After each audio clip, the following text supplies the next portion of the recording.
দারিভিটে ছাত্র মৃত্যুর ঘটনায় আদালত অবমাননার রুল জারি হলো। মুখ্য সচিব, স্বরাষ্ট্র সচিব, এডিজি, সিআইডির বিরুদ্ধে রুল জারি হলো হাইকোর্টের। এনআইএ তদন্তের নির্দেশ কার্যকর না হওয়ায় জানাবেন আমাদের প্রতিনিধি অর্ণব, সঙ্গে রয়েছেন অর্ণব। দেখো, 5ই এপ্রিল এই আদালত অবমাননার মামলার রিটার্নেবল ডিট ফিক্সড করা হয়েছে। এর অর্থ এই আদালত অবমাননার মামলায় রুল জারি করলো কলকাতা হাইকোর্ট। এবং তুমি যেমনটা বললে, মুখ্য সচিব, স্বরাষ্ট্র সচিব এবং এডিজি, সিআইডি এই তিনজনের বিরুদ্ধেই রুল জারি করা হয়েছে। 5 তারিখ তাদের আদালতে হাজির হতে হবে বিচারপতি রাজাশেখর মান্থার বেঞ্চে।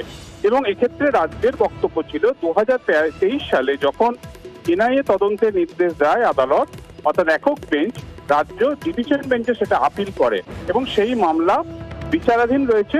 তাই এক্ষেত্রে একক বেঞ্চের নির্দেশ কার্যকর করতে বেশ কিছু আইনগত বা পদ্ধতিগত অসুবিধা হয়েছে।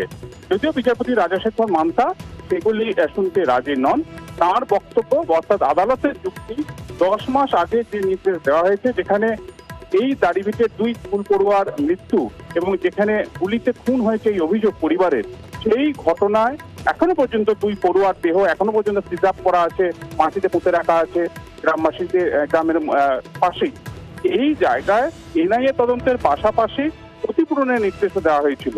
কেন দুটো নির্দেশই এখনো পর্যন্ত কার্যকর করা হলো না? তাই বিচারপতি কিছুটা উষ্মা ব্যক্ত করি এই হাজিরার নির্দেশ এবং রুল জারি করেছেন এই আদালত অবমাননার মামলায়। ধন্যবাদ।